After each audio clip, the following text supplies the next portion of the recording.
நாம் சான்றாக சொல்லி இருக்கிறோம்.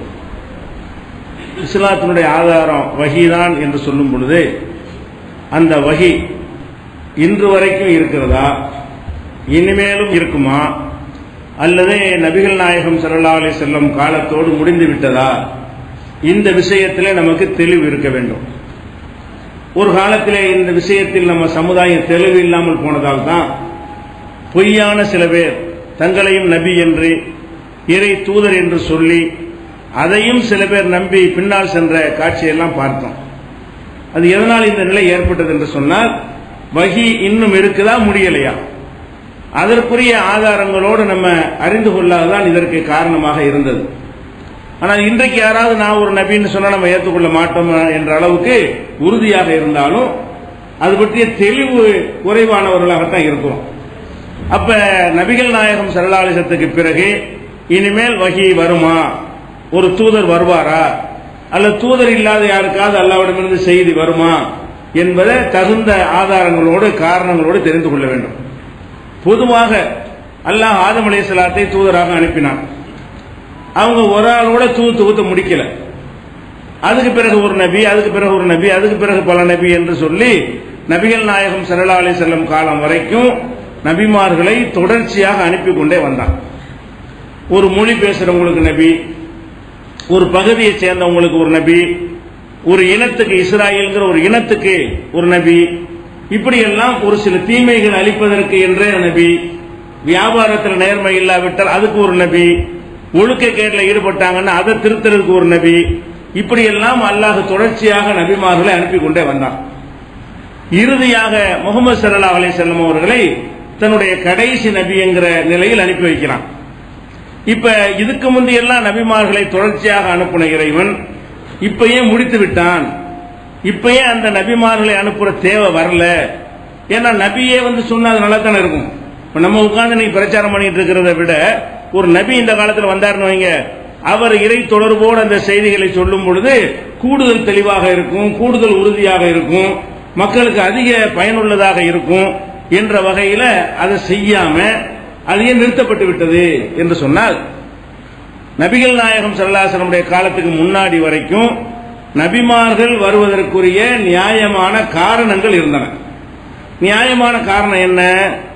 ஒரு நபி, நபிகள் நாயகத்துக்கு முன்னாடி ஒரு நபி வர்றாருன்னு வைங்க, அவர் ஒரு வேதத்தை கொண்டு வருவார். நபின்னா அவர்கிட்ட ஒரு வேதம் இருக்கும். அந்த வேதத்தை கொண்டு வந்து மக்கள்கிட்ட சொன்ன உடனே அந்த மக்கள் என்ன செய்வாங்க? அந்த நபிக்கு பிறகு வேதத்தில் மாத்துவாங்க, திருத்துவாங்க, மறைச்சிருவாங்க, அவங்க இஷ்டத்துக்கு சேர்த்துருவாங்க, ஒட்டுமொத்த வேதத்தை காணாக்கிடுவாங்க. இந்த மாதிரியான ஒரு நிலை வரும் பொழுதுதான் அடுத்த ஒரு நபி அல்லாஹ் அனுப்புறான். ஒவ்வொரு நபியுடைய காலத்துக்கு பிறகு இன்னொரு நபி ஏன் அனுப்புறான்னு கேட்டா, அல்லாஹ் எந்த செய்தியை மக்களுக்கு கொடுத்தானோ அந்த செய்தியை அந்த மக்கள் பாதுகாக்கவில்லை, அவர்களுக்கு அடுத்து வந்த தலைமுறையினர்கள் அழித்து விட்டார்கள், அல்ல கலப்படம் செய்து விட்டார்கள், உண்மை எது பொய் எது என்று பிரித்து பார்க்க முடியாத வகையில கலப்படம் செய்து விட்டார்கள். இப்படி இருக்கும்போது ஒரு நபி தான் வரணும். இப்ப அல்லாஹ்விடமிருந்து செய்தியை வாங்கி தருவதற்கு நபி வந்துதான் கரெக்டாக சொல்ல முடியும். ஆனால் இப்படி எல்லா வேதங்களுக்கும் ஏற்பட்ட இந்த கதி குர்ஆனுக்கு ஏற்பட்டுச்சா? முஹம்மது ஸல்லல்லாஹு அலைஹி வஸல்லம் நபியாக அனுப்பப்பட்டார்கள். இன்னைக்கு அவங்க அனுப்பப்பட்டாங்கன்னு வைங்க, இந்த குர்ஆனை தான் வாங்கி தருவாங்க. அதான் இருக்குது. இப்ப இன்றைக்கு தான் அவர்கள் தூதராக அனுப்பப்பட்டாலும் இப்ப எந்த குர்ஆனை நீங்கள் வைத்திருக்கிறீர்களோ இந்த குர்ஆனை தான் அவர்கள் வாங்கி நமக்கு தரப்போகிறார்கள். அப்ப இந்த குர்ஆனை தான் வாங்கி தருவார்கள் என்றால் அவங்க மறு இன்னொரு இதுக்கு வரணும். அப்ப இந்த குர்ஆன் என்பது பாதுகாக்கப்பட்டிருக்கிறது. அல்லாஹ்வே இந்த குர்ஆன்ல உறுதிமொழியும் சொல்கிறான். 15வது அத்தியாயத்தில் 9வது வசனத்துல, இன்னா நஹனு நஸல்னா ذிக்ர வ இன்னா லஹு லஹாஃபிலூன், இந்த அறிவுரையை நாம் தான் இறக்கினோம், நாமே பாதுகாப்போம். நான் தான் இந்த குர்ஆனை இறக்கி இருக்கிறேன், மற்ற வேதங்கள் அழிந்து போன மாதிரி இந்த வேதத்தை நான் அழிய விட மாட்டேன், அதை பாதுகாப்பது என் பொறுப்புன்னா. அது எழுத படிக்க தெரியாத மக்களுக்கு இந்த குர்ஆனை அனுப்பி பாதுகாக்கிற பாருங்க.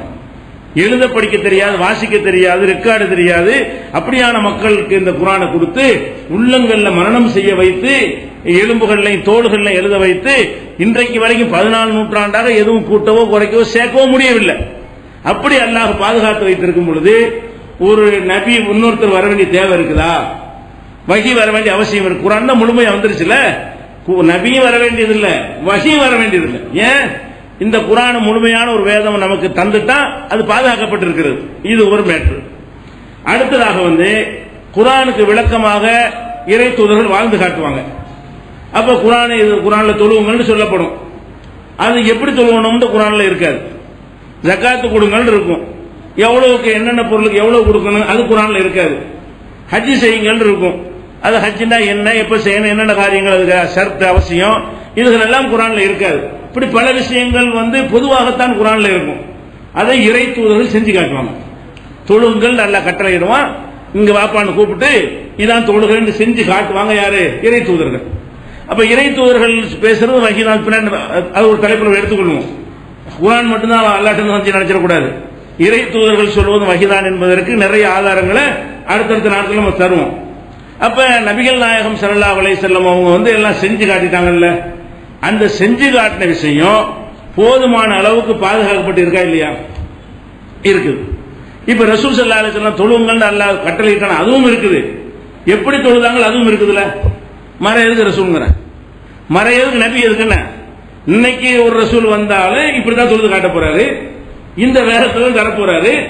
வேதமும் பாதுகாக்கப்பட்டிருக்கிறது. வேதத்துக்கு விளக்கமாக அமைந்த செய்திகளே கெட்ட செய்தியெல்லாம் கழிக்கப்பட்டு, பலவீனமானதெல்லாம் நீக்கப்பட்டு, இட்டு கட்டப்பதெல்லாம் தள்ளுபடி செய்யப்பட்டு, சரியான செய்திகள் பாதுகாக்கப்பட்டு நமக்கு வந்துவிட்டது. தேவையான அளவுக்கு ஹதீஸ்களும் பாதுகாக்கப்பட்டு நம்ம கையில் இப்ப இருக்கிறது.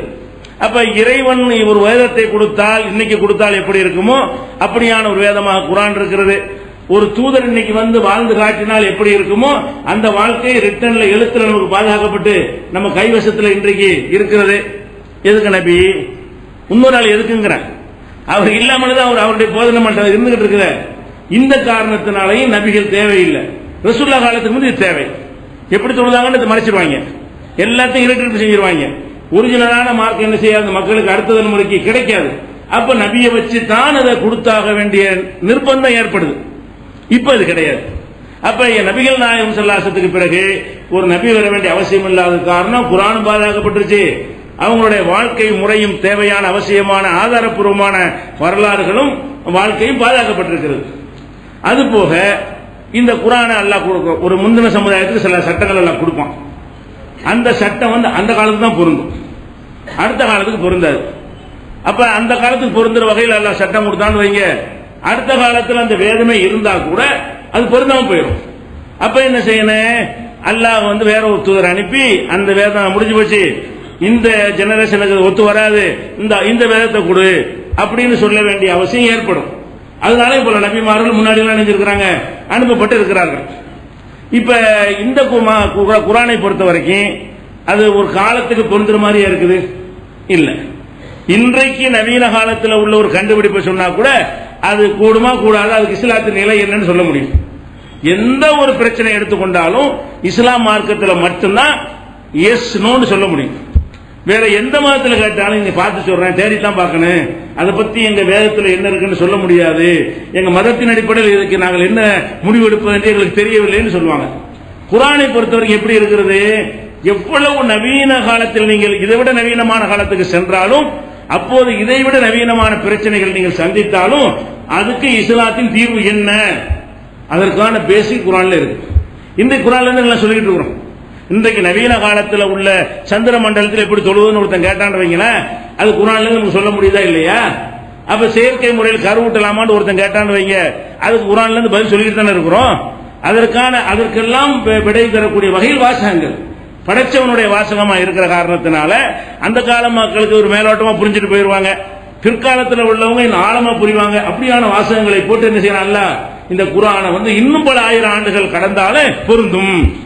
அப்ப இந்த குர்ஆன் நான் பூர்த்தியாக்கிட்டேன்னு அர்த்தம். அந்த ஹஜ்ஜத்துல் விதா அல்லாஹ் சொன்னான், அல்யௌம அக்மல்து லக்கும் தீனக்கும், உங்களுடைய மார்க்கத்தை நான் உங்களுக்கு பூர்த்தியாக்கிட்டேன். பூர்த்தியாகி இருக்கும்போது என்ன அர்த்தம்? எப்பவும் பொருந்தும். எந்த ஒரு காலத்தில் எடுத்துக்கொண்டு இது குறை சொல்ல முடியாது. இன்னும் சொல்ல போனா இப்ப நவீன காலத்தில் எத்தனையோ குற்றங்கள்லாம் பெருகி போன பிறகு இப்ப என்ன சொல்றாங்க, இஸ்லாமிய சட்டத்தை கொண்டு வந்தா தான் நாடு உருப்படுங்கிறான். அப்ப அன்னைக்கு காட்டுமிராண்டி சட்டம்னு சொன்னவங்க என்ன செய்யறான், கற்பழிப்புகளும் கொள்ளையும் திருட்டும் இதெல்லாம் ரொம்ப அதிகரிச்சு போன பிறகு இப்ப எல்லாருடைய வாயிலும் என்ன வருது, இது இஸ்லாமிய சட்டத்தை அமல்படுத்தினால் மாத்திரம்தான் குற்றங்களை குறைக்க முடியும். மதுரை ஆதீன் அவர் சொல்றாரு, முஸ்லிம் பெண்கள் மாதிரி எல்லா பெண்களும் ஒழுங்கா ட்ரெஸ் போட்டா எது கற்பழிப்பு நடக்குது கேட்கிறாரு. யாரு கேட்கிறாரு? இந்து மதத்தினுடைய காவலராக இருக்கக்கூடிய மதுரை ஆதீனம் சொல்றாரு, இஸ்லாமிய பெண்கள் மாதிரி எல்லாரும் ட்ரெஸ் போடுங்களேன், ஏன் கற்பழிப்பு நடக்குது, ஏன் விபச்சாரம் நடக்குது அப்படிங்கிற சொல்ற அளவுக்கு இந்த மார்க்கத்தின் சட்டம் எப்படி இருக்கு என்று கேட்டால், வேற மதங்களுடைய காவலர்களும் கூட இதுதான் சரி என்று சொல்ற அளவுக்கு இருக்கிறது. குன்றக்குடி அடிகளார் மாதிரியான ஒரு அடிகளாரா இருக்கிறாங்க இல்லையா, ஒரு மதத்தினுடைய துறவிகளா இருக்கிறாங்களே, அவங்கள என்ன சொல்றாங்க, இஸ்லாமிய சட்டம் ஒண்ணுதான் குற்றத்தை குறைக்கும், அதை இந்தியாவில் அமல்படுத்துங்க என்று சொல்லக்கூடிய கலிபா உமருடைய ஆட்சியை கொண்டு வருவோம். இப்ப லேட்டஸ்டான அரவிந்த் கெஜ்ரிவால் வரைக்கும் கலிபா உமருடைய ஆட்சியை நான் கொண்டு வருவோம். காந்தியா தான் சொன்னார். அந்த உமருடைய ஆட்சி, உமர் மாதிரியான உமர் ஆட்சி, அது ரசூலுல்லாஹ்வுடைய ஆட்சி. ரசூல் ஸல்லல்லாஹு அலைஹி வஸல்லம் அந்த பாட்டையில் அவர் ஆட்சி பண்ணார். உமருடைய சொந்த ஆட்சி அவ்வளவு நல்லா இருக்காது. அது ரசூலுல்லாஹ்வுடைய வழிகாட்டுதல் இருந்ததுனால தான் அந்த ஆட்சிப்படி அந்த பேர். அப்ப உமருடைய ஆட்சியை கொண்டு வர வேண்டிய காந்தி சொன்ன மாதிரி செஞ்சாரு, கெஜ்ரிவால் சொல்றாரு. அப்ப இந்த இதுக்கு என்ன குறை இருக்குது? 14 நூற்றாண்டு ஆன பிறகு பழமையை அப்படி தூக்கி போடுற மாதிரி இருக்கா? அப்படின்னா வேற ஒரு ஆள் வரட்டும், வேற வேதம் வரட்டும். அட இது இன்னைக்கு ஃப்ரெஷ்ஷா இன்னைக்கு எழுதுனா எப்படி இருக்கும்? அப்படித்தானே இருக்குது. இன்றைய மக்களுக்கு ஒரு வேதத்தை தந்தால் எப்படி இருக்குமோ அப்படி இருக்குதா? ஒரு லட்சம் வருஷத்துக்கு முந்தைய வாழ்ந்த காட்டு மிராண்டிக்கு உள்ள புஸ்தகம் மாதிரி இருக்கா குர்ஆன்? இதை சிந்தித்து பார்த்தோமையானால் எதுக்கு நமக்கு ஒரு நபி, எதுக்கு ஒரு நபி, எதுக்கு ஒரு வேதம்? எல்லாம் கரெக்டா இருக்குதே, எல்லாம் சரியா இல்லாட்டி இன்னொன்னு தேடணும், எல்லாம் கரெக்டா இருக்குதே. அது போக இன்னொரு விஷயம் என்னன்னு கேட்டா, இப்ப ரசூல் ஸல்லல்லாஹு அலைஹி வஸல்லம் காலத்தில் இந்த குர்ஆன் அல்லாஹ் கொடுத்தான்ல, அவங்க காலத்தில் இந்த குர்ஆன் எல்லா பக்கத்துக்கும் போய் சென்றடைஞ்சுல, அந்த வேகத்தை விட இப்ப அதை விட ஃபாஸ்டா சென்றடையுது. இன்றைக்கு நவீன உலகத்துல நெட்ல கூட உலகம் பூரா குர்ஆன் படிக்கலாம். ஆங்கில மொழிபெயர்ப்பா ஒரு வெப்சைட்டை திறந்து ஓபன் பண்ணி விட்டுருங்க, உலகத்துல 50 பேர் படிக்கலாம். சிங்கள மொழிபெயர்ப்பா சிங்களத்துல ஓபன் பண்ணி என்ன செய்யுங்க, ஒரு நெட்ல போட்டு விட்டுருங்க, உலகத்தில் 50 பேர் அதை படிப்பான். சிங்களத்தில் படிப்பான், மலையாளத்தில் படிப்பான், உலகத்தின் அத்தனை மொழிகள்லையும் ஒரு செகண்ட்ல போய் சேர்ந்துடும். ரசூல் இருந்தா கூட வேகமா போவாது. ரசூல் இருந்த காலத்தில் என்ன வேகமாக இந்த குர்ஆன் பரவியது, அதை விட வேகமாக ரசூல் இல்லாத காலத்தில் பரவுதா இல்லையா? அப்ப குர்ஆன் சென்றடையவும் செய்யும். இப்ப ரசூல் ஸல்லல்லாஹு அலைஹி வஸல்லம் வந்து ஒட்டகத்துல போய் எவ்வளவு மக்களுக்கு சொல்லியிருப்பாங்க. இன்னைக்கு ஒட்டகம் இல்ல, ஒண்ணும் இல்ல, பிளைட்லாம் இருந்தா கூட நம்ம யாரும் போய் பிரச்சாரம் பண்றதுக்கு போறதும் கிடையாது. மெசேஜ் போகுது, யாருக்கு இஸ்லாம் தெரியல. அப்ப இஸ்லாம் தெரியாத மக்களுக்கு இஸ்லாத்தை ஒழிக்கணும் என்பதற்காக கங்கணம் கட்டி இருக்கிற வல்லரசு நாடுகளுக்குள்ள எல்லாம் இன்னைக்கு இஸ்லாம் ஊடுருவி கொண்டு என்ன செய்யறான், 2050 பிரான்ஸ் இஸ்லாமிய நாடாகிவிடும் பயப்படுறாங்க. 2050 ஜெர்மன் இஸ்லாமிய நாடாகிவிடும். 2050 அதிகமான மக்கள் தொகை கொண்ட நாடாக அமெரிக்கா முஸ்லிம்கள் தான் அதிகமா இருப்பாங்க. இப்படின்னு சொல்ற அளவுக்கு இன்னும் 30-40 வருஷம் தான் இருக்கிறது. இந்த 30 வருஷத்துல வளர்ச்சியின் வேகத்தை பார்த்துவிட்டு என்ன ஆகுமோ தெரியல என்று கதிகலங்கிற அளவுக்கு வளர்ந்துகிட்டே போகுது. அப்ப என்ன வந்து என்ன செய்ய இருப்ப ஒரு தூதர் வந்து என்ன செய்வார்ல, அதுக்கு மேல பன்மணி ஓடிட்டு இருக்க வேகமா இஸ்லாத்தினுடைய வளர்ச்சி பிரச்சாரம் செய்திகள் எல்லாம் ஒரு தூதர் இருந்து செய்தால் எப்படி இருக்கும், அதை விட லட்சம் மடங்கு வேகமாக அல்லாஹ்வால் நடத்தப்பட்டு கொண்டிருக்கும் பொழுது தூதரும் தேவையில்லை, வஹீயும் தேவையில்லை. இந்த பேசிக்கை போய் யாபத்தில் வச்சிருந்தோம்னா, எவனாச்சும் நானும் தூதர் எனக்கு வஹீ வருதுன்னு சொன்னா அவனை எப்படி நம்ம ட்ரீட்மெண்ட் பண்ணிடணும். அவ்வளவு கடுமையான குற்றம் அது. அந்த மாதிரியான அவனை விட அநியாயக்காரன் யாரும் இல்லைங்கிறான். வஹி வராமல் எனக்கு வஹி வருதுங்கிறான, அவனை விட அநியாயக்காரன் யார்?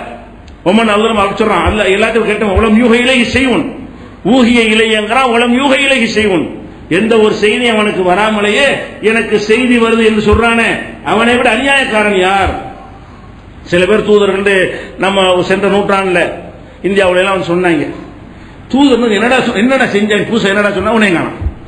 தூதர் சொல்லி அவர் கொண்டாடுறதுக்கு தான் தூதர் வச்சுக்கிறாங்களே தவிர, அவர் வந்து ரசூலுல்லாஹை தவிர தாண்டி என்ன செஞ்சிட்டாரு?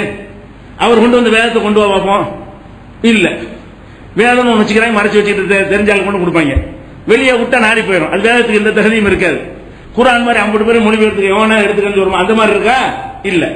அதனால இதெல்லாம் கவனத்தில் வைத்து என்ன செய்யணும்னு கேட்டா, இஸ்லாம் நபிகள் நாயகம் ஸல்லல்லாஹு அலைஹி வஸல்லம் அவங்களோட வஹி முடிந்து விட்டது. வஹி மட்டும்தான் மார்க்கம் என்றால் வஹி எங்கதான் தேடணும்?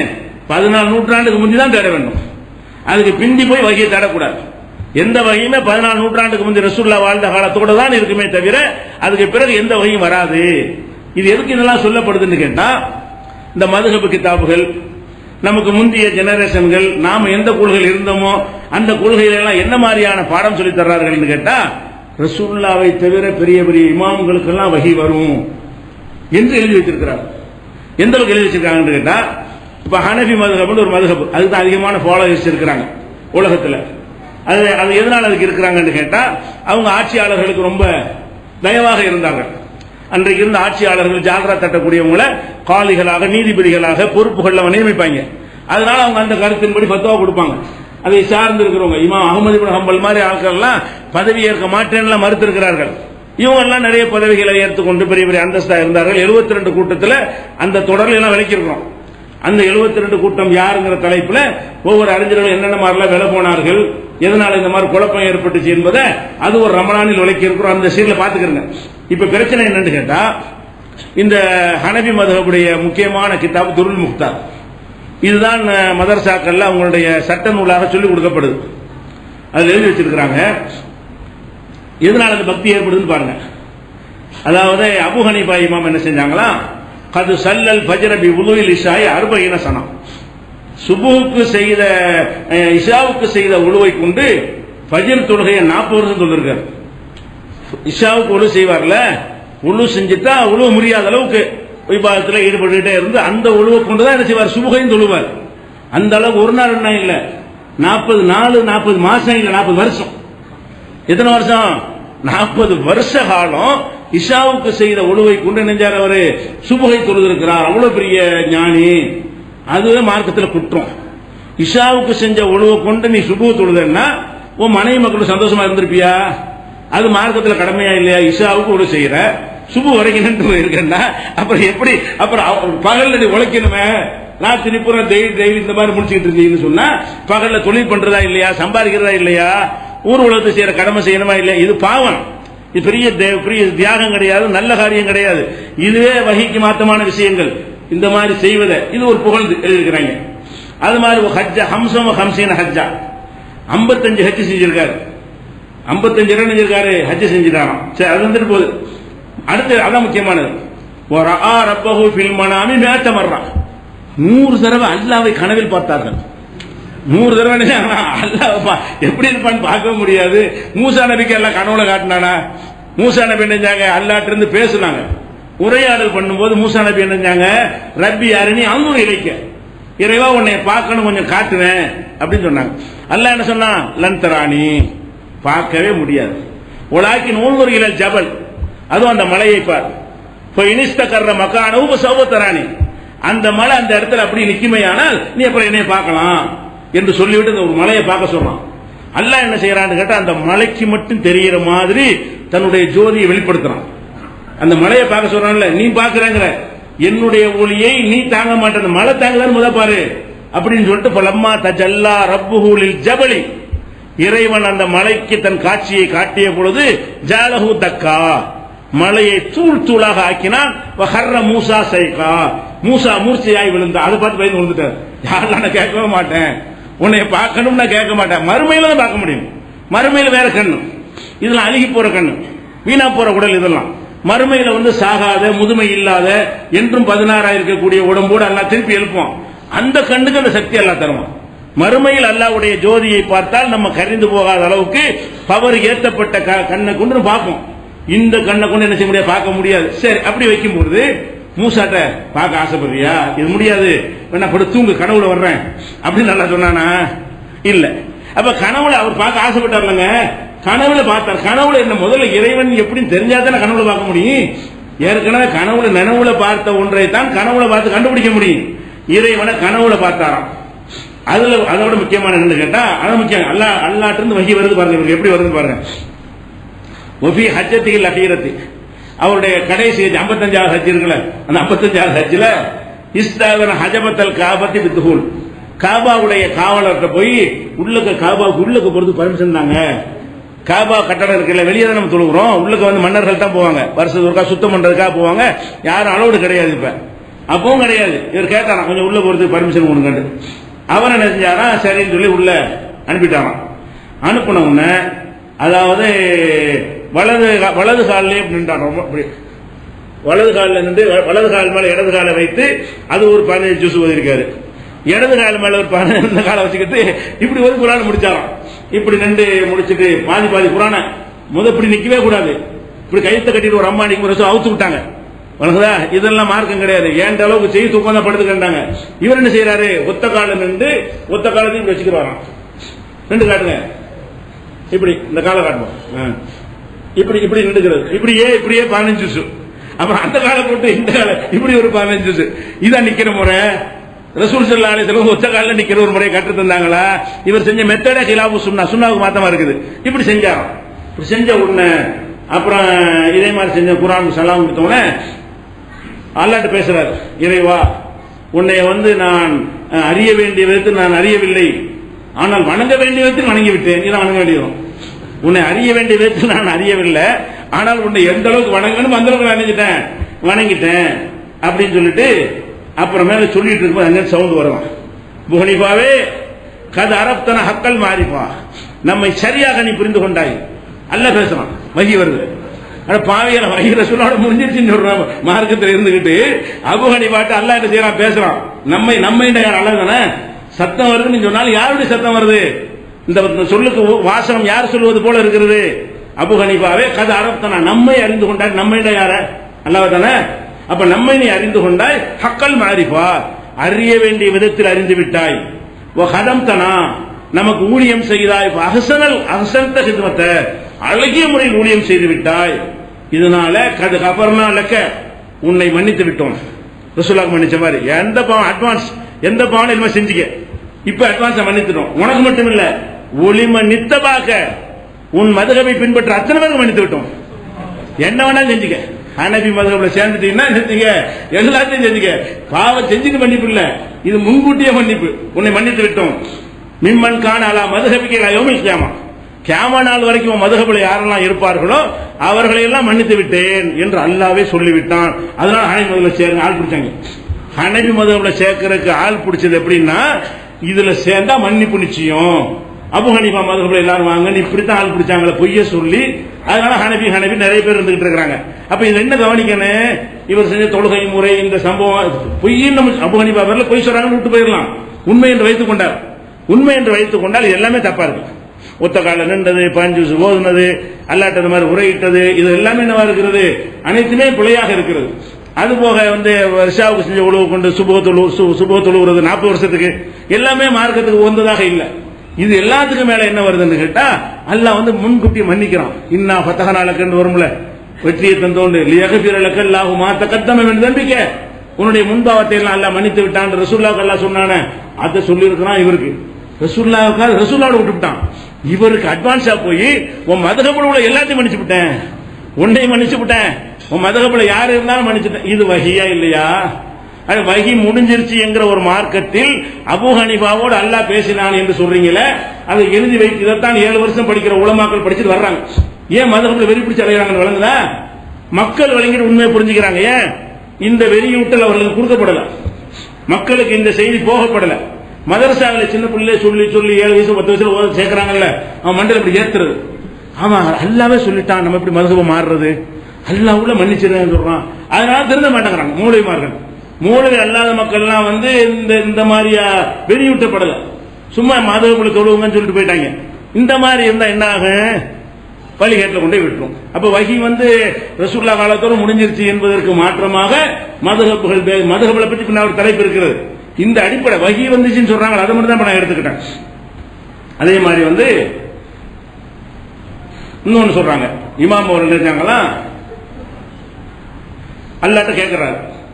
அதாவது 99 தடவை பார்த்துட்டாருல, 100வது தடவை அல்லாஹ் பார்க்க போறாரு கனவுல. இமாம் அபூ ஹனீஃபா 100 தடவை பார்த்திருக்காரு கனவுல. 99 தடவை பார்த்துட்டு என்ன செய்யறானா, இந்த 100வது தடவை அல்லாஹ் கனவுல பார்க்கும்போது அல்லாஹ்ட்ட ஒரு கோரிக்கை வைக்கணும் அப்படின்னு முடிவு செஞ்சுட்டு படுத்தாராம். 100வது தடவை அல்லாஹ் வந்துட்டானா கனவுல வந்தவொடனே அல்லாஹ்ட்ட கேட்கறானா, இறைவா நான் உன்னை புகழ்றேன், புகழ்ந்து விட்டு எனக்கு ஒரு துவாவை சொல்லிக் கொடு, எனக்கு ஒரு திக்ரை சொல்லிக் கொடு. அதை சொன்னான்னு சொன்னா அவனுக்கு நரகத்துக்கு போகக்கூடாது, அவனுடைய பாவங்கள்லாம் மன்னிக்கப்படும் சொன்ன உடனே அல்லாஹ் நினைச்சானா, இந்த பிடிச்சிக்கன்னு ஒரு திக்ரை சொல்லி கொடுத்தானா. பெரிய திக்ரை எழுதி வச்சுக்கிறாங்க.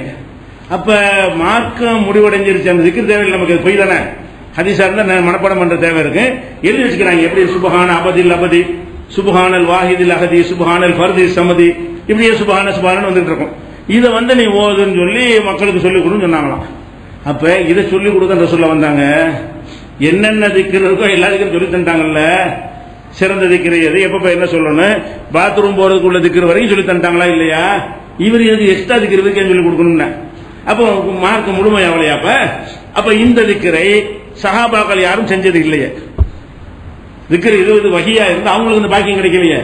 இவர் சஹாபி கிடையாது, இவர் பின்காலத்தில் உள்ளவர்ல, இவருக்கு தான் இந்த திக்ரு சொல்லப்பட்டு இதை அதுக்கு பிந்தி உள்ளவங்க செய்வார்களே. ஆனால் அப்ப சஹாபாக்களுக்கு இது தெரியலையே, ரசூலுல்லாஹ்வுக்கு தெரியலையே. இது இவ்வளவு சிறப்பான ஒரு திக்ரு யாருக்கு தெரியல? ரசூலுல்லாஹ்வுக்கு தெரியும். இவருக்கு நல்லா சொல்லி கொடுத்துருக்கான் அப்படின்னு அர்த்தம் வருமேன்னு கூட யோசிச்சாங்களா? அல்லாஹ்வுடைய ரசூலுக்கு தெரியாத திக்ரு எங்கடா இருக்குது? அவர் சொல்லி தராது எப்படி திக்ரா இருக்க முடியும்? அவங்க சொன்னது மட்டும்தான் திக்ரு. இதை விளங்கி இருந்தா அப்படிலாம் எழுதி வச்சிருப்பாங்களா? அப்ப அல்லாஹ்ட்ட இருந்து இபாதத்து கூட புதுசா வருது பாருங்க. அவர் புகழ்றது ஒரு பக்கம் இருக்கிறது, கியாமத் நாள் வரைக்கும் மன்னிக்கிறது ஒரு பக்கம் போய்கிட்டு இருக்கிறது. அது போக இவருக்கு அங்க வகையில வருது எல்லாமே, இந்த திக்ரு செய்யி. அப்ப என்ன ஆகும்? இவர் இஷ்டத்துக்கு இப்படி தொழுதா கூட ஏன்பா தொழுகிறார் அப்படி? அவருக்கு வகையில வந்திருக்குப்பா, முடிஞ்சு வச்சிருக்காத ஆதாரம் காட்ட வேண்டிய இல்ல. இப்ப ஹனபி மதுஹப்னு சொல்லி எடுத்தா செஞ்சுக்கிட்டாங்கன்னா ஏன் அப்படி அபூ ஹனீஃபா செஞ்சாரு? என்ன ஆதாரம்? அவருக்கு இருக்கு ஆதாரம்? அவருக்கு நேரம் வருமே. அவர் எதுக்கு குர்ஆனை காட்டணும்? அவர் எதுக்கு புகாரியை காட்டணும்? அவருக்கு அல்லாஹ் சொல்லியிருப்பான். இதுக்கு தான் அந்த மதுஹப்ல செய்வதற்கெல்லாம் ஆதாரம் இல்லாம இஷ்டத்துக்கு செய்ய வேண்டியது. கேட்டா அல்லாஹ் சொல்லி கொடுத்துட்டான் அப்படின்னு சொன்னா அப்ப இவர் தூதரா? அல்லாஹ்வுடைய ரசூலா இவரு? அப்ப சொல்லு லா இலாஹ இல்லல்லாஹ் அபூ ஹனீஃபா ரசூலுல்லாஹ்னு சொல்லு. அப்ப முகமது ரசூலுல்லாஹ்னு வர சொல்லி கொண்டு அப்புறம் அவரை ரசூல் இடத்துல வச்சா என்ன அர்த்தம்? இப்படி எல்லாம் எழுதி வைத்திருக்கிறார். அதுக்கு தான் இது இந்த பேசிக்க விளங்கணும். எதுக்காக இந்த ரசூலோட வகி முடிச்சுங்கிற விஷயத்தை எடுக்கிறோம் என்றால் இப்படி எல்லாம் டேஞ்சர் எழுதி வச்சிருக்கிறார்கள். அதே மாதிரி இந்த மௌலிது ஓதுவாங்கல்ல, யாகுத்து பாட ஒரு மௌலிது ஓதுவாங்க, நாங்கெல்லாம் ஓதி இருக்கிறோம் அந்த சிரிக்க வைக்கிற காலத்தில். அது என்ன வருதுன்னு கேட்டா பாட்டு படிக்கிறாங்க, ஒகது அத்தாக்க ஹிதாபுல்லாஹி முஸ்தமியா, உங்கள் காதில் விழுகின்ற வகையில் அல்லாஹ்வுடைய உரையாடல் உங்களை வந்து அடைந்தது. அல்லாஹ் உங்கள்ட்ட பேசினான். என்ன பேசினான்? யா கௌஸல் ஆலம், மகத்தான இரட்சகர். அல்லாஹ் இவரை கூப்பிடுறான். யார?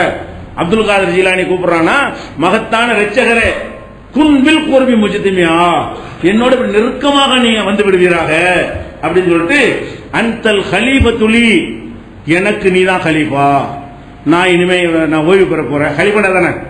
ஹலீஃபாக்கு அர்த்தம் என்னங்க? ரசூலுல்லாஹ்வுக்கு அபூபக்கர் ஹலீஃபாங்கிறோம். அதுக்கு என்ன அர்த்தம்? ரசூலுல்லாஹ் மௌத்தா போன பிறகு அவருக்கு சார்பாக ஆட்சி செய்வார்னு அர்த்தம். ஹலீஃபான்னு சொன்னாலேயே ஒரு ஆள் சென்ற பிறகு மரணித்த பிறகு அவர் இடத்துக்கு வரக்கூடியவருக்கு பேர் தான் ஹலீஃபா. இப்ப அபூபக்கர் ஹலீஃபாங்கிறோம். எதனால? ரசூலுல்லாஹ்வுக்கு பிறகு அவர் அந்த இடத்தை நிறைச்சதுனால.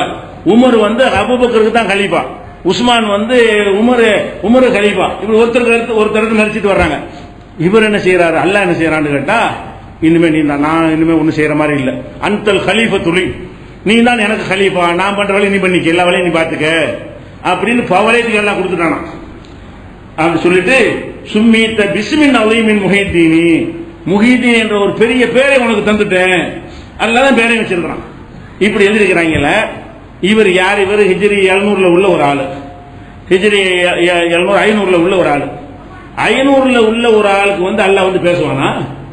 ரசூல் ஸல்லல்லாஹு அலைஹி வஸல்லம் காலத்துக்கு 500 வருஷத்துக்கு பிந்தி வந்தவர் தான் யாரு? இந்த அப்துல் காதர் ஜீலானிங்கிற ஒரு ஆளு. இவருக்கு அல்லாஹ் என்ன செய்யறான்? நீ தான் எனக்கு கலீஃபா, நீ தான் எல்லாமே, இந்த பூமியில என் சார்பா நீ எல்லாத்தையும் பாத்துக்க அப்படின்னு சொல்லி பெரிய உனக்கு தீனை உயிர்ப்பித்தவர்னு பேர் வச்சுட்டேன். இந்த மாதிரி எல்லாம் அல்லாஹ்விடம் இருந்து உரையாடல் வந்துச்சா அவர் காதார கேட்டாரு என்று எழுதிக்கிறாங்க. எப்படி அப்ப காதியானிகள் ஒரு கூட்டம் நபின்னு சொல்லணும் கோவப்படுறீங்க? அதுதான் நீங்கள் செஞ்சிருக்கிறீங்க.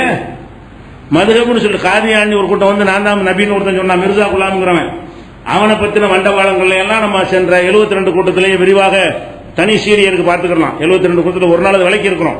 அவன் நபின்னு என்னோட உளர்னா எப்படிப்பட்ட கிறுக்கனா இருந்தாங்கிறதெல்லாம் சொல்லிட்டோம். அப்ப அதையெல்லாம் நாம ஏற்ற மாதிரி எல்லா உலமாக்களும் எதிர்த்தாங்க. ஆனா உனக்கு எதுக்க தகுதி இருக்கா? அவன் வகி வருதுன்னு ஏத்திய நீ அபூ ஹனீஃபாக்கு வகி வந்து எழுதான வச்சிருக்கிற, உனக்கு எப்படி அதை எதிர்க்க முடியும்? உனக்கு அவனுக்கு என்ன வித்தியாசம்? நீ அப்படி எத்தனை 3 காசு வாங்கி தெரியுற? அப்துல் காதர் ஜிலானி வகி வந்திருக்குது. அப்ப அப்துல் காதர் ஜிலானிக்கு வகி வருதுன்னு சொல்றது நீ நம்பி பிரச்சாரம் பண்ணி கொண்டு இவனுக்கு வகி வருதுன்னா எப்படி நீ எதிர்க்க முடியும்? உன் எதிர்ப்பு எடுப்படாம அன்னைக்கு போனது காரணம் என்ன? அன்றைக்கு அவன் தோன்றுகிற காலத்தில் தௌஹீத் ஜமாத் இருந்தால் ஒருத்தவங்க பின்னாடி போயிருக்க மாட்டான். அவன் அந்த நான் நபின்னு பிரச்சாரம் பண்ணக்கூடிய காலத்தில் இந்த மாதிரியான தௌஹீத் பேசிக் எதுவுமே அந்த இந்தியாவிலே பாகிஸ்தானில் இருக்கவில்லை. அந்த இடைவெளியை பயன்படுத்தி கொண்டு போய் திருப்பி கேட்கிறான், ஏங்க வராது? அபூ ஹனீஃபாக்கு வந்திருக்காங்க வகி, ஏன் எங்க மிர்சா குலாமுக்கு வந்தா என்னன்னு கேட்பானா இல்லையா? கேட்டானா இல்லையா? அப்ப இந்த மாதிரி அப்துல் காதர் ஜிலானிக்கு வகி வந்து இருக்கிறாங்க. அதே மாதிரி பாருங்க, இன்னும் அவர்கிட்ட பேசியிருக்கான், அல்ல பேசியிருக்கான். கது கொடுத்த இது நிமின் மௌலாக்க மூத்தமிரா, உங்களுடைய அல்லாவிடத்தில் இறைவன்ட்ட பர்மிஷன் வாங்கி கொண்டு நீங்க சொன்னீர்கள். இவர் ஒன்று சொன்னார் அப்துல் காதர் ஜிலானி. அது சொன்னது வந்து அவரா சொல்லலையாம். என்ன சொன்னாராம்? அல்லாஹ்ட்ட உத்தரவு வந்து இதை சொல்லுன்னு அல்லாஹ் சொன்னானா, அதனாலதான் சொன்னாராம். என்ன சொன்னார்னு கேட்டா, கதமி அலா ரகபாத்தில் அவுலியாய் துரா, என்னுடைய பாதம் எல்லா அவுலியாக்களுடைய தலையிலையும் இருக்கிறது. இவருடைய காலு, அப்துல் காதர் ஜிலானி என்பவருடைய காலு யார் எங்க இருக்குன்னா, உலகத்தில் உள்ள அத்தனை அவுலியாக்களுடைய தலையிலையும் என் கால் இருக்குது அப்படி நீங்க சொன்னீங்க. நீங்களா சொல்லல, அல்லாஹ்ட்ட பர்மிஷன் வாங்கி அல்லாஹ் சொல்லிதான் நீங்க சொன்னீங்கன்னு மௌலூத் எழுதிக்கலாம். இவரை நோக்கி படிக்கலாம், அப்துல் காதர் ஜிலானி நோக்கி படிக்கலாம். அப்படி படிக்கலாம், அப்துல் காதர் ஜிலானி அவர்களே, எல்லா அவுலியாக்களுடைய தலையிலையும் என் பாதம் இருக்கு நீங்க சொன்னீங்கல்ல, நீங்களா சொன்னீங்க? நீங்களாக சொல்லவில்லை, அல்லாஹ் சொல்ல சொல்லி வஹீல சொன்னீர்கள் எழுதி வச்சிருக்கான். இதை உட்கார்ந்து மூடு, இது பேர் என்னது? மூடுது. இன்னைக்கு ஒரு புஸ்தகத்தை ஓதிட்டு இருக்கிறாங்க. ஆலிமும் உலமாங்கிறான், மார்க்க அப்படின்னு காப்பாற்ற போறேங்கிறான், தூம் உண்டவனை கத்துறான். தூமு கத்துறான்ல, இதுக்கு எங்கடா கத்துனீங்க? அடே வகி வருது, மனுஷனுக்கு வகி வருதுங்கிற அத்தனை பேர் தலையிலையும் காலை வச்சேன்னு சொல்ற ஆணவம் முடிச்சவன் அல்லாஹ்வுடைய அவுலியா இருக்க முடியுமா? பணி உள்ளவர்களை தான் நல்லா நேசிப்பான்.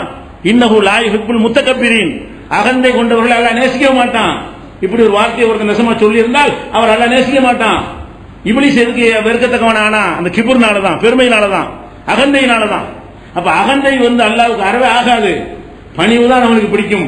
அவன் மத்தியில் அடங்கி ஒடுங்கி தான் நம்ம பேச வேண்டும்.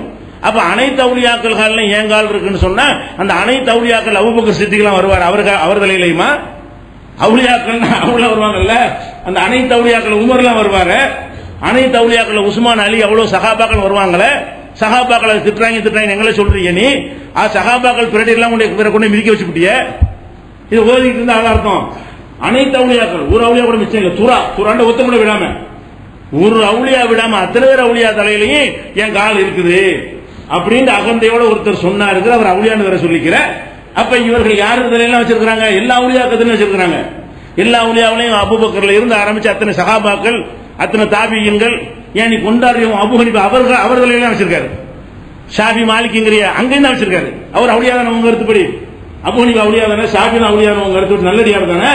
அப்ப எல்லா அவுலியா தலையிலையும் காலை வச்சேன்னு சொன்னா, இதை வந்து சொல்ற ஓதுற காசு வாங்கிட்டு வர்ற, இது வந்து மார்க்கம் நினைக்கிறியப்பா? இதுல சஹாபாக்களை இழிவுபடுத்துறது, இது அல்லாஹ்ட்ட வஹி வந்த மேட்டர் என்னது? எப்படி பேசி ஆணவமா பேசலாமான்னு இவனா கேட்டுவான்ல, அதுதான் என்னது? அவரா சொன்னாரு, அல்லாஹ் சொன்னான்னு சொல்லிட்டாரு. எப்படி சொல்லுவான்? இவர்கிட்ட எப்படி சொல்லுவான்? இவர் நபியா? இவர்கிட்ட பேச வேண்டிய அவசியம் என்ன இருக்கு? இவரே நல்லடியாரா இல்லையான்னு மறுமையில தெரியும். உலகத்துல வாழ்ந்தாருங்கிற ஒரு வரலாறு இருக்கு, அவ்வளவுதான். தவிர இவர் நிஜமான நல்லடியாரா அல்லது அல்லவா நடிச்சாரா அங்க தெரியும். மறுமையில நிஜமா நல்லடியாரா இருந்தா அதுக்குள்ள கூலி அடைவாரு, நடிச்சிருந்தா பனிஷ்மெண்ட் அடைய போறாரு. இங்க உட்கார்ந்துட்டு அவர் தான் அவுலியாக்கள் தலைவருங்கிற அபூபக்கர்லாம் அவுலியான்னு உறுதியை நாங்க அடிச்சு சொல்ல முடியும். ஏன்? அல்லாஹ்வுடைய ரசூல் சொல்லிட்டாங்க, 10 பேர் சொர்க்கவாசிகள் அடி சொல்ல முடியும். ரசூல்லா சொன்ன 10 பேரை பத்ர் போர்ல உள்ளவங்க அவுலியாக்கள்னு சொல்ல முடியும். ரசூல்லா சொல்லிட்டதுனால இவரை சொல்ல முடியுமா? 500 வருஷத்துக்கு பிந்தி வந்த ஒரு நல்லடியாரன்னு முதல் கேரண்டி கொடுக்க முடியுமா உன்னால? அவருக்கு வகி வந்துச்சான். எப்படி கொண்டு போறாங்க மார்க்கத்தை? இதெல்லாம் இன்னைக்கு வரைக்கும் கண்டித்தார்கள் உலமாக்கள்லாம். நம்மளுக்கு வந்து காபீர் தீர்மானம் போட்டிருக்காங்க உலமா சபையெல்லாம். தமிழ்நாடு தவிச்ச மாதிரி காபீர், இது காபீரா எது காபீர் சொல்? அத்தனை பேரை காரில் மிதிக்கிற திமுறா சொல்லி இது காபீரா? வகி வந்துச்சுன்னு சொல்லி இது காபீரா? அத்தனை பேருக்கு அட்வான்ஸா மன்னிச்சுட்டேன் இட்டு கட்டி அபூ ஹனீஃபாவுக்கு வகி வந்துச்சுன்னு சொல்லி அது காபீரா? எது குஃப்ரு? அல்லாஹ்வை நிராகரிச்சு வேதத்தை நிராகரிச்சு ஒட்டுமொத்த இந்த மார்க்கத்தை கேலி கூத்தாக்குற இந்த செயல் குஃப்ரா? இதெல்லாம் தவறுன்னு சொல்வது குஃப்ரா? எது குஃப்ர்ல சேர்க்கும்? எது காபீராக்கும்? பத்துவா கொடுத்திருக்காங்களாம். அதோட விஷயம் என்ன தெரியுமா? என்ன அத்தனை பேருமே நீங்க பாதத்தை வைக்கும் போது அப்படி சந்தோஷமா ஏத்துக்கிட்டாங்க. ஆஹா, அப்துல் காதர் ஜிலானி காலம் தாங்க, நல்லா வைங்க, நல்லா வச்சுட்டு அப்படி வரை எழுதிக்கிட்டாங்க. குல்லுகும் கதிரலும் இந்த கால் வைப்பதை கேட்டு அப்படி பூரிப்பில் எல்லாரும் நினைச்சிட்டாங்களா, சந்தோஷமா தலைவை கொடுத்தாங்க. எப்படிப்பட்ட உசுரோட இருக்கும்போது கூட காலில் விழக்கூடாதுன்னு தடுத்த ரசூலுல்லா இங்க உயிரோட இருக்கும்போது காலில் உள்ள பொருள் கெஞ்சினார்களை எல்லாம் தொலைச்சு போடுவோம் எச்சரிச்சாங்களே. ஒரு மனுஷன் காலில் ஒரு மனுஷன் விழுவதை அனுமதிப்பதாக இருந்தால் கணவன் காலில் மனைவி விழ சொல்லியிருப்பேன்னு சொன்னாங்களே. அந்த ரசூலுடைய மார்க்கம் எங்க? நீ நான் இட்டு கட்டி கொண்ட இந்த பரேலவி மார்க்கம் எங்க? இதுதான் சுன்னத்து ஜமாத். இது பிறகு சுன்னத் ஜமாத்தா?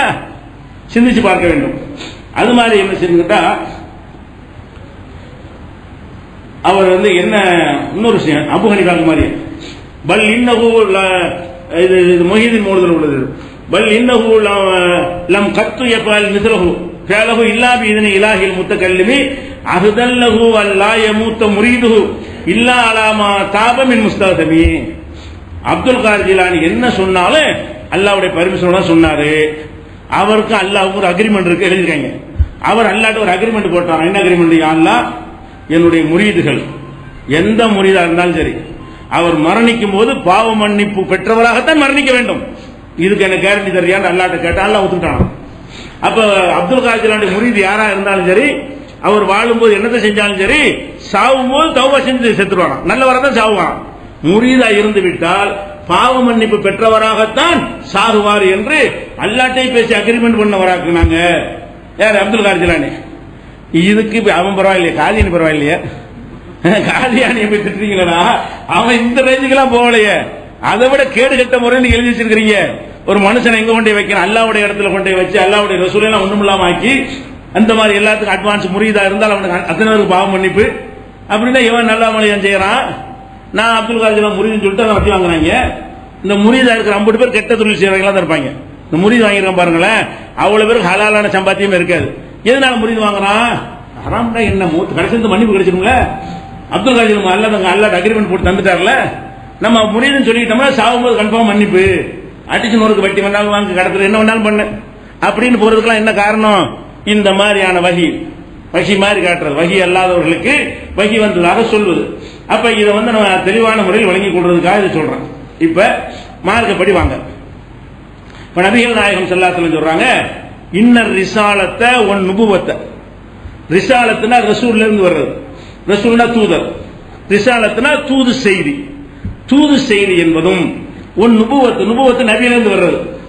நபி என்ற வார்த்தையிலிருந்து பிறந்தது நுபுவத்து. ரசூல் என்ற வார்த்தையிலிருந்து வந்து ரிசாலத்து. அப்ப நபி என்கிற தகுதியும் ரசூல் என்ற தகுதியும் அது இன்கதாத் முடிந்து விட்டது. ரசூலுல்லாஹ் சொல்றாங்க, இன்னர் ரிசாலத்தை ஒன் நுபுவத்தை கது இன்கதாத். ரிசாலத்து சில பேர் என்ன செய்வாங்கன்னா, ரசூல் வரையலாது நபி வரலாம், சில பேர் நபி வரையலாது ரசூல் வரலான்னு அவன் இஷ்டத்துக்கு ஏதாவது சொல்லிக்கிறாங்க. அதுக்கு தான் ரசூல் அல்லாஹ் எனக்கு ரசாது கலிபான்னு ஒருத்தன் வந்தான். அவன் என்ன, நபி யாரு இன்னும் வர முடியாது, ரசூல் அந்த கடைசி நபி, ரசூல் வரலாம், நான் ஒரு ரசூல் தான். இந்த காதியானிங்கிறான்னு கேட்டா, ரசூலுல்லாஹ்வுக்கு பிறகு நபிமார்கள் வரலாம், ரசூல்மார்கள் வர முடியாது, நபி வரலாம், அதுதான் தான் நபி தான். இந்த ரசாது கலிபா நான் ரசூல்னா ஏன் நபி வரையலாம், நான் ரசூல். இந்த மிர்சா குலாம்ங்கிறான் நினைஞ்சிட்டான் ரசூல்மார்கள் வரையலாம் நபி வரலான்னு பிரிச்சாங்க. அதுக்கு தான் ரசூல் ரெண்டு பேருக்கு எழுந்த மாதிரி இருக்கு. இவங்க ரெண்டு சொல்ல தேவையில்லை. இவங்க ரெண்டு பேருக்கு சொன்ன மாதிரியே ரசூல் ஸல்லல்லாஹு அலைஹி வஸல்லம் வாயிலிருந்து வஹீல அல்லாஹ் போடுறான். எப்படி போடுறான்? இன்னர் ரிசாலத்தை ரசூல் தன்மையும் ஒன் நுபுவத்தை நபி என்ற தன்மையும் கது இன்கதாத் முற்றாக முடிந்து விட்டது. இதுல எல்லாம் வழங்கி போச்சுல. இன்னும் சொல்றான் பாருங்க, இதுல எல்லாம் வழங்கி போச்சு. ஃபலா ரசூல பாதி, எனவே எனக்கு பிறகு எந்த ரசூலும் இல்லை. இது சொல் அதுல அடங்கிருச்சுங்க. இன்னொரு சொல்றாங்க, ஃபலா ரசூல பாதி, எனக்கு பிறகு எந்த ரசூலும் இல்லை, வலா நபிய, எந்த நபி இனிமே கிடையாது, நபிகள் சொல்றாங்க. அப்ப மக்கள் என்ன செய்யறாங்கன்னா, இறைவன் செய்தியை வராத முடிஞ்சிருச்சா? முடிஞ்சாது எப்படி? இறைவனுக்கு மனிதனுக்கு தொடர்பு இல்லாட்டி எப்படி நல்லா இருக்காத? எங்களுக்கு அல்லாஹ்வுடைய தொடர்பு இருக்காதா? ரொம்ப கவலைப்படுறாங்களா சஹாபாக்கலாம். இப்ப சக்கத் ஆலி கலன்னாஸ், மக்கள் ரொம்ப கவலைப்பட்டு கஷ்டப்பட்டாங்களாம். அப்ப ரசூலுல்லாஹ் சொல்றாங்களா, இருந்தாலும் ஒரு தொடர்பு இருக்கிறது. நுபுவத்து கிடையாது, ரிசாலத்து கிடையாது, நபின்னு யார் வரப்போறது இல்ல, ரசூல் கிடையாது. வலாக்கின்னல் முபஷ்ஷிராத், நற்செய்திகள் உண்டு அப்படிங்கிறாங்க. சஹாபாக்கள் கேட்கிறாங்க, யா ரசூலல்லாஹ் வமல் முபஷ்ஷிராத், நற்செய்திகள்னா என்ன? ரசூலுல்லாஹ் ரஹீலா வராது, இப்ப நற்செய்தி என்னன்னா, அப்ப ரசூல் சொல்றாங்க, ருயல் முஸ்லிம், முஸ்லிம் காணுகிற நல்ல கனவு. நல்ல கனவின் மூலமாக அவனுக்கு ஏதாவது நாளை நடக்கக்கூடிய நன்மைகளை அல்லாஹ் முஸ்லிமுக்கு சொல்லிக் கொடுப்பான். சட்டம் வராது கனவுல. என்ன வராது? எப்படி தொழுவணும்னு கனவுல வராது, எந்த திக்ர் செய்யணும்னு கனவுல வராது, இது ஹலாலா ஹராமாங்கிற பத்துவ கனவுல வராது. நீங்கள் ஏழையா இருக்கிறீங்க, நீங்க ஒரு கோடீஸ்வரர் ஆவீங்கன்னு எல்லாம் எழுதி வச்சிருக்கான்னு வைங்களேன், அதை அல்லாஹ் என்ன செய்வான் நினைச்சான்னு சொன்னா, உங்க கனவுல வந்து நீங்க அப்படி கோடீஸ்வரர் ஆகிற மாதிரி காட்டி நீங்களுக்கு புரியுற மாதிரி முன்கூட்டி சொல்லி தந்துருவான். உங்களுக்கு குழந்தை இல்லாம இருக்குன்னு வைங்களேன், குழந்தை இல்லாம இப்படி கவலைப்பட்டு இருக்கிறீங்க, கனவுல வந்து உங்களுக்கு குழந்தை பிறக்கும்ங்கிறத நீங்கள் புரிந்து கொள்ளும் வகையில் அல்லாஹ் வந்து கனவின் மூலமா நற்செய்தி என்ன அர்த்தம், எதிர்காலத்தில் உங்களுக்கு நடக்க உள்ள செய்திகளை அனைவருக்கும் அல்ல, யாருக்கு அல்லாஹ் நாடுகிறானோ அப்படியான சில பேருக்கு அவர்கள் புரிந்து கொள்ளும் வகையில் என்ன செய்வான், அதை காட்டி தருவான். இதுக்கு உதாரணம் சொல்வதாக இருந்தா யூசுப் நபி இருந்தாங்க. யூசுப் நபி என்ன செய்யறாங்க, அவங்களுக்கு ஒரு கனவு அல்லாஹ் காட்டுறான். அவங்க 11 நட்சத்திரங்களும் சூரியனும் சந்திரனும் அவங்களுக்கு பணியுது. யூசுப் நபி சின்ன பிள்ளையா இருக்கும்போது ஒரு கனவு காண்றாங்க. சூரா யூசுப்ல 12வது அத்தியாயத்துல இந்த கனவை பத்தி தான் ஆரம்பமே இப்படித்தான் ஆரம்பிக்கும். இந்த செய்தி தான் அதுல மைய கருத்து, இந்த சூறாவுடைய மைய கருத்து அதுதான். அப்ப என்ன செய்யறாங்கன்னா, யூசுப் நபிக்கு வந்து 11 நட்சத்திரங்கள் பணியுது, சூரியனும் பணியுது, சந்திரனும் பணிகிற மாதிரி ஒரு கனவு. பாப்பாட்ட வந்து சொல்றாங்க, பாப்பா இந்த மாதிரி ஒரு கனவு கண்டேன். பாப்பா யாக்கூப் நபி இருக்காங்கல்ல, அவங்க என்ன செய்யறாங்க, இதை வந்து யார்ட்டும் சொல்லிவிடாத, அண்ணன் தம்பி மட்டும் சொல்லிவிடாத, தொலைச்சு போடுவாங்க. இதுக்கு அர்த்தம் என்ன தெரியுமா, இந்த 11 பேருக்கு மேல நீ ஒரு ராஜ்யம் அமைப்ப, உனக்கு அவங்க எல்லாம் வருவாங்க. சூரியன்கிறது தகப்பன், சந்திரன்கிறது தாய், நானும் உங்க அம்மாவும் உனக்கு இருப்போம். மன்னரா இருந்தா அப்படித்தானே, நீ ஒரு ராஜாவாயிருவ, உனக்கு ஒரு தம்பிமார் அண்ணமாரெல்லாம் இருப்பாங்க, உன்னுடைய பெற்றோரா இருக்கிற நாங்க கூட உனக்கு தான் பண்ணிக்கணும், ராஜாவை போயிட்டு அவர் சொல்லுறது கேட்கணும். அந்த மாதிரியான ஒரு நல்ல ஒரு செய்தி எல்லாம் உனக்கு சொல்றான் அப்படின்னு சொல்லிட்டு யார்ட்டும் சொல்லிவிடாதுங்கிறாங்க. அதுக்கப்புறம் என்ன ஆகுது, மறைச்சு வச்சுக்கிட்டாரா, உடனே நடக்கல. சின்ன பிள்ளைல காண்ட கனவுங்க. இது எப்ப நடக்குது, சின்ன பிள்ளை கூட்டு போய் கணத்துல போட்டு அப்புறம் அடிமையா வித்து அந்த அரண்மனையிலே அடிமையா ஆக்கப்பட்டு கடைசியில் இவருடைய ஒழுக்கமான வாழ்க்கையெல்லாம் பார்த்துக்கிட்டு அந்த மன்னருடைய இவருக்கு மந்திரி ஆக்கி அப்புறம் ராஜாவாய் கடைசியில் அதிபர் ஆகுறாரு. அந்த ஆண்டு 25 வருஷம் ஆயிருக்கும். சின்ன வயசுல கண்ட கனவு அவர் சிறைச்சாலையெல்லாம் போய் அடைஞ்சிட்டு பழி சுமத்தி பல வருடங்கள் ஆகுது. இவர் ராஜாவா ஆகுறதுக்கு வந்து 25-30 வருஷத்துக்கு பிறகு ஆகுறாரு. அப்ப கனவு கண்டு நாளைக்கு நடத்துறாரு. நீங்க என்ன சொல்றாரு, நாளைக்கு பணக்காரன், நாளைக்கு நான் கோடீஸ்வரன், எல்லாத்தையும் கரணம் வாங்கி கொடுக்கூடாது. அது அல்லாஹ் அது புரியுற மாதிரி செஞ்சான்னு சொன்னா அதுக்கு டைம் எடுக்கும். அல்லாஹ் உங்களுக்கு முன்னா நாளை நடப்பதை வந்து அறிவிப்பான். அது நாளைக்கு நாளை கழிச்சு நடத்துறாரு, கொஞ்சம் முன்ன எடுக்கும். அப்ப சீக்கிரமும் நடக்கும், இப்படியும் நடக்கும். அதான் பஷீரா. இந்த மாதிரி இணைவு தொடர்பு இருக்கிறது. நமக்கு ஒரு நல்லது நடக்க வெளியூருக்கு போலான்னு இருப்போம், ஒரு கனவுல நீ போவாதுன்னு எல்லாம் தடுக்கிற மாதிரி ஒரு நியூஸ் கனவு ஒன்று காணுவோம். போவாதுங்கிறது கரெக்டா இருக்கு, எல்லாத்துலேருந்து சொல்ற மாதிரி தெரியுதுன்னு சொல்லி நிப்பாட்டிக்கிட்டோன்னு வைங்களேன், மறுநாள் வந்து பஸ் ஆக்சிடென்ட் ஆயிரும். அல்ல நம்மளை தடுத்திருக்கிறான், போயிருந்தோம் நமக்கு ஆயிருக்குமா இல்லையா, அல்ல தான் போகாம தடுத்துறான். இப்படியான செய்திகள், அதாவது தீமையில தடுப்பது ஒரு உதவிகள், இது வந்துகிட்டே இருக்கு கியாமத் நாள் வரைக்கும். அவுலியாக்களுக்குன்னு வராது, யாருக்கும் வரும். இது மகானை பார்த்து தேடி தேடிலாம் வராது. ஒரு ராஜாவுக்கு கனவு, அதே யூசுப் சூறாவுல இருக்குது. ஒரு மன்னரே கனவு காண்றாரு, 7 மாடை கொடுத்த மாட்டை வந்து பெணிஞ்ச மாடு சாப்பிடுற மாதிரி கனவு கண்டு அதுக்கு என்ன விளக்கம் கேட்கிறாரு. யூசுப் விளக்கம் சொன்னாங்கலாம் வருது, அவருக்கும் சொல்ல தானே செஞ்சாங்களா. இது நல்லடியார் கெட்டடியாருங்கிறதெல்லாம் தாண்டி அவுலியாவா தேர்ந்தெடுத்துலாம் வராது. உங்களுக்கு ஒரு செய்தியை நற்செய்தி சொல்ல நினைத்தால் அதை சொல்லுவான். அது அல்ல அடைக்கல. கியாமத் நாள் வரைக்கும் கனவு மூலமாக சில செய்திகள் யார்ட்டையும் விளக்கம்லாம் கேட்காதீங்க. ஏன்னா கனவின் மூலமா அல்லாஹ் செய்தியை சொல்றான், உங்களுக்கு புரியுற மாதிரி தான் சொல்லுவான். அதுல இருந்து உங்களுக்கு என்ன புரியுது அதான் என்னுடைய செய்தி. நீங்க வாட்டுக்கு விளக்கம் கேட்டு உன்னோட கொண்டு கொலைப்பட்டு என்ன செய்வாங்க, நம்மள பைத்தியமாக்கி விட்டுருவாங்க. யார்ட்டையும் விளக்கம் கேட்காது, எந்த விளக்கமும் கிடையாது. கனவு விளக்கம்னு மார்க்கத்தில் சொல்லி தரப்படவே இல்லை. உங்களுக்கு ஒரு கனவு வறுமையானால் யோசிச்சு பார்த்து உங்களுக்கு மனசுல படும். அல்லாஹ்வா ஒரு செய்தியை சொல்ல நாடினால் அவனை விட யாருக்கு விளக்க முடியும்? அந்த கனவுல இதைத்தான் சொல்றான்னு உங்களுக்கு பட்டுச்சுன்னு சொன்னா அல்லாஹ் இதைத்தான் தரான்னு வச்சுக்கிறேன். ஒன்னும் படல விட்டு போயிருங்க, அவ்வளவுதான் மேட்ரு. அப்ப இது இருக்குங்கிறாங்க ரசூல் ஸல்லல்லாஹு அலைஹி வஸல்லம். இது எங்க இருக்குன்னா திருமதியில சரியான ஹதீஸ் தான், 2198வது ஹதீஸில் இருக்கிறது. அதே நுபுவத்தும் இல்லை, ரிசாலத்தும் இல்லை, எனக்கு பிற நபியும் இல்லை, ரசூலும் இல்லை என்றாலும் நற்செய்தி சொல்லக்கூடிய விஷயங்கள் மாத்திரம் இருக்கிறது. நற்செய்தி என்றால் என்னவென்றால் மூமின் காணக்கூடிய முஸ்லீம் காணக்கூடிய கனவு அப்படின்ற ஒரு செய்தி வருது. இதுதான் இருக்குது, உண்மை கிடையாது. இது தவிர ஒண்ணு கிடையாது. இவருக்கு என்ன வந்திருக்குது, சட்டமே வந்திருக்கு. அபூ ஹனீஃபாவுக்கு கனவுல வந்து என்ன இருக்கு, சட்டம் வந்து என்ன சட்டம், திக்ர் சொல்லி தரப்படுகிறது, கியாமத் நாள் வரைக்கும் அட்வான்ஸ் மன்னிப்பு தரப்படுகிறது, அப்படிலாம் வராது. சரி, அதே மாதிரி என்ன செய்யறாங்கன்னா அலி ரலியல்லாஹு அன்ஹு கூப்பிடுறாங்க. கூப்பிட்டு என்ன செய்யறாங்களா, அலியே நீ வந்து எப்படி இருக்கிறன்னு கேட்டா, மூசா நபிக்கு ஒரு ஹாரூன் கிடைச்சார்ல, அந்த மாதிரி எனக்கு நீ கிடைச்சிருக்கிற. மூசா நபிக்கு சகோதரர் ஹாரூன். மூசா நபிக்கு எல்லா வகையிலும் பக்கபலமா அவர் இருந்தார். மூசா நபி கொஞ்சம் திக்கு வாய் உள்ளவர், தெளிவாக அவர் பேச வராது. ஹாரூன் வந்து தெளிவான முறையில் பேசக்கூடியவர். மூசா நபி கேட்கறாங்க, எல்லாம் எனக்கு பேச்சு சரியா வராது, இவரை எனக்கு துணையாக்கி வை, இவரை நபியாக்கி வை, நாங்க 2 பேரும் இரட்டை நபியா இருந்து செயல்படுறோம் அப்படின்னு அல்லாஹ் ஏற்றுக்கொண்டு ஹாரூனை அவருடைய சகோதரர், கூட பிறந்த சகோதரரா சித்தப்பா பெரியம்மான தெரியல, சகோதரன் வருது, சகோதரரே எல்லாம் நபியா நினைஞ்சுட்டான், ஜாயின் பண்ணி விட்டான். அவங்க 2 பேருமா இணைஞ்சுதான் பிரச்சாரம் பண்றாங்க. அப்ப எப்படி மூசா நபிக்கு ஹாரூன் எல்லா வகையிலும் பக்கபலமா இருந்தாரோ அந்த மாதிரி ரசூலுல்லாஹ் சொல்றாங்க, அலியை பார்த்து சொல்றாங்க. அலி சகோதரர் தானே, மூசாவுக்கு ஹாரூன் சகோதரர் மாதிரி அலி வந்து அபு தாலிபுடைய மகன், அப்துல்லாவும் ரசூலுல்லாஹ் தகப்பனார் அப்துல்லா, அவங்க 2 அண்ணன் தம்பி. அப்ப சித்தப்பா பெரியப்பா மக்கள் 2 பேரும். அப்ப அலி ரலியல்லாஹு அன்ஹு அவர்களை பார்த்து சொல்றாங்க, அந்த மின்னி பி மன்சிலத்தி ஹாரூன மி மூசா, மூசாவுக்கு ஹாரூன் கிடைத்தது போல நீ எனக்கு கிடைத்திருக்கிறாய். அப்படின்னு என்ன அர்த்தம் வரும்? இவர் நபியோ? மூசாவுக்கு ஹாரூன் வந்தா நபியா தான் ஆனாரு, மூசாவுக்கு பக்கபலமா அல்ல ஹாரூன நபியா தான் ஆக்கி வச்சான் அப்படின்னு வரும்ல. இல்ல அன்னபுல் ஆனபிய பகுதி, ஆனா எனக்கு நபி கிடையாது. மூசாவுக்கு ஹாரூன் சப்போர்ட் வந்திருக்கிற, ஆனா நபியான இடம்புற நபி கிடையாது, நீ நபியெல்லாம் கிடையாது. சப்போர்ட்டுக்கு தான் இந்த உதாரணம் காட்டுறனே தவிர மூசாவுக்கு ஹாரூன் எப்படி துணை நபியாக வந்தாரோ நீ எனக்கு துணை நபி இல்ல. இவ்வளவு சப்போர்ட்டா இருந்து ஆக்கிரமி வராக்கிட்டு போயிடலாம் நபியா. அல்லாஹ் நினைச்சிட்டான் மூசாவுக்கு ஹாரூன் இருந்த மாதிரி எல்லா வகையிலையும் பக்கபலமா இருந்தார். அப்படி இருந்த கூட ரசூலுல்லாஹ் என்ன செய்தாங்கன்னா, மூசாவுக்கு ஹாரூன் போன்ற சப்போர்ட்டராக உன்னை பார்ப்பேனே தவிர நீ நபி கிடையாது, நான் தான் நபி, எனக்கு பிற நபியான் கிடையாது என்பதையும் சேர்த்து சொல்றாங்க. இது வந்து முஸ்லிம்ல 4418வது ஹதீஸில் இடம்பெற்றிருக்கிறது. அதே மாதிரி ரசூல் ஸல்லல்லாஹு அலைஹி வஸல்லம் குர்ஆன்ல ஒன்று வருது, ரசூல் ஸல்லல்லாஹு அலைஹி வஸல்லம் பேசும்பொழுது ஹாத்தமுன் நபியீன், நபிமார்களின் முத்திரைன்னு வருதுங்க. ரசூலுல்லாஹ் பத்தி பேசும்போது நபிமார்களுடைய முத்திரையா உன்னை அனுப்பி இருக்கிறேன், 33வது அத்தியாயத்தில் 40வது வசனத்துல உன்னை நபி முத்திரையாக்கி இருக்கேன்னு வருது.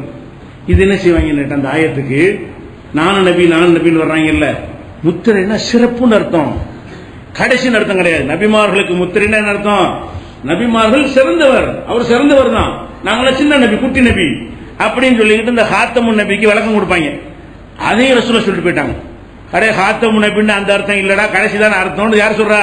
ரசூலுல்லாஹ் சொல்றாங்க. அந்த ஆயத்துக்கு விளக்கம் வாங்கன்னு சொல்லி இவங்களுக்கு சொன்ன மாதிரி இருக்கு பாருங்களேன். எப்படி சொல்றாங்கன்னா, இன்னஹு சயகூனு ஃபீ உம்மத்தி 30 கذாபூன, எனக்கு பிறகு 30 பொய்யர்கள் வருவார்கள். குல்லுஹும் யஸாமு அன்னஹு நபியுன், ஒவ்வொருத்தரும் நபி என்று சொல்வான், வாதிடுவான். எனக்கு பிறகு 30 பொய்யர்கள் வந்து என்ன செய்வாங்க? நானும் நபி என்று வாதிடுவார்கள். வ அன ஹாத்தமுன் நபியீன், நான் தான் நபிமார்களின் முத்திரை, லா நபிய பஅதி, எனக்கு நபி கிடையாது. இந்த ஹாத்தமுன் நபி விளக்கம், நான் தான் நபிமார்களுக்கு முத்திரைன்னு சொல்லிட்டு மீனிங் என்ன? சிறந்தவர்ங்கிற அர்த்தம் இல்ல. நபிமார்களின் முத்திரை என்றால் லா நபிய பஅதி. அதுக்கு விளக்கத்தை ரசூல் ஸல்லல்லாஹு அலைஹி வஸல்லம் சொல்கிறார்கள். இது திருமதியில 2145வது ஹதீஸில் இருக்கிறது. இதையும் நம்ம பார்க்கிறோம். அதே மாதிரி நபிகள் நாயகம் ஸல்லல்லாஹு அலைஹி வஸல்லம் சொல்றாங்க, முந்தைய நபிமார்களுக்கும் எனக்கும் ஒரு உதாரணம் சொல்றேன் கேளுங்க. மக்கள் உதாரணத்தின் மூலமா சொல்றாங்க. எப்படி சொல்றாங்கன்னு சொன்னா, ஒரு மனிதன் வந்து ஒரு அழகான கட்டடத்தை கட்டுகிறான். கட்டடத்தை கட்டி ரொம்ப அழகுற அந்த கட்டணம் பார்த்தாலே ரொம்ப கவர்ச்சிகரமாக இருக்கிறது. அதுல வந்து ஒரு மூலையில ஒரே ஒரு செங்கல் மட்டும் இல்லை, ஒரே ஒரு செங்கல் கோட்டையா இருக்கு. எல்லா பக்கமும் ஒழுங்கா கட்டியாச்சு, என்ன இல்ல ஒரு மூலையில மாத்திரம் ஒரு கல் விடுபட்டு இருக்கிறது, கோட்டையா இருக்குது. இங்க இருந்து அங்க பார்க்கலாம், அங்க இருந்து பார்க்கலாம், ஒரு பாதுகாப்பற்ற ஒரு நிலையில் இருக்கிறது. அப்ப என்ன செய்யறாங்கன்னா, எல்லாரும் சுத்தி பார்த்துட்டு இந்த ஒரு கல் இருந்தா நல்லா இருக்குமே, எல்லாம் நல்லா இருக்கு, இந்த ஒரு குறை இருக்குது என்று மக்கள் எல்லாம் பேசிக்கொள்ளும் வகையில் அந்த கட்டணம் ரொம்ப அழகாக இருக்கிறது, ஆனால் ஓட்டை இருக்கிறது. அப்ப ஒரு கல்லத்துக்கு வச்சு அடைச்சிருக்கலாமே என்று மக்கள் பேசுகிறார்கள். அப்படி சொல்றாங்க, நான் தான் அந்த கல்லு, அந்த கல்லை வச்சு அதில் அடைச்சி விட்டான். நபிமார்கள் ஒரு ருசி அனுப்புனான்ல, எல்லா நபியும் அனுப்புனதை ஒரு பில்டிங் மாதிரி ஆக்கி ஒரே ஒரு இடத்தை காலியா வச்சு அந்த ஊர்கள் யாரு? நான் தான் என்று சொல்லிவிட்டு அப்ப சொல்றாங்க, பானல் நபினா, நான் தான் அந்த கடைசியாக வைக்கப்பட்ட ஒரு கல்லு, வான ஹாத்தமுன் நபியின், நான் தான் நபிமாருடைய ஹாத்தம், முத்திரை, முடிவு, கடைசின்ட்டாங்க. இதுக்கு புகாரில் வரக்கூடிய ஹதீஸ், புகாரியில 3535வது ஹதீஸ்ல இருக்கிறது. அப்ப இந்த ஹாத்தமுன் நபியின் என்று குர்ஆன்ல சொல்வதற்கு அல்லாஹ் என்ன செய்யறான்? விளக்கம். ரசூலுல்லாஹ் என்ன செய்யறான்? விளக்கம் சொல்லிட்டாங்க. ஹாத்தமுன் நபின்னா நான் கடைசி தான், இல்ல ஒரு கல்லு தானே பாக்கி இருந்துச்சு, 10 கல்லு பாக்கி இருந்தா நானும் நீங்க வச்சுட்டு போ. இருந்தது ஒரு கல், பில்டிங்ல இடம் ஒண்ணுதான், ஒரு ஓட்டம் தான் இருக்கிறது, ஒரு கல்லு தான். அந்த ஒரு கல்ல யாரும் வைக்க மாட்டாங்களான்னு அந்த கட்டடத்தை பத்தி மக்கள் பேசுகிறார்களே, அந்த மாதிரி ஒரு கட்டடத்திற்கு என்னை கொண்டே அல்லாஹ் வைத்து அந்த ஒரு கல்லை வைத்து பினிஷ் பண்ணி விட்டான். இனிமேல் எந்த கல் வைக்க தேவையில்லை, முழுமையாகிவிட்டு அல்லாஹ்வுடைய வஹி என்கிற ஒரு மேற்று முழுமை பெற்று விட்டது. அல்லாஹ்விலிருந்து மனிதனுக்கு வரக்கூடிய செய்திங்கிற அந்த வாசல் முழுசாக அடைக்கப்பட்டு விட்டது. நான் தான் ஹாத்தமுல் அம்பியா, ஹாத்தமுன் நபி என்று நபிகள் நாயகம் ஸல்லல்லாஹு அலைஹி வஸல்லம் சொல்லி, இந்த ஹாத்தமுன் நபிக்கு சிறந்தவர் விளக்கம் சொல்லி, நாங்கள் நபியா வருவோம்னு சொல்றாங்களே அவங்களுக்கு மறுப்பு சொல்றதுக்காக வேண்டிய ரசூலுல்லாஹ் சொன்ன மாதிரி இந்த ஹதீஸ் அமைந்திருக்கிறது. இன்னும் இது விஷயமாக கூடுதலாக நம்ம அறிந்து கொள்ள வேண்டும். இன்ஷா அல்லாஹ் நாளை இருந்து பார்க்கலாம். ஏன்னா விளம்பரத்துக்கு டைம் இல்லையா, அதனால 50 முடிக்க சொல்லியிருக்கிறாங்க. 55 போனுச்சுல விளம்பரங்கள்லாம் போடுவாங்க, அதனால 50 முடிச்சு.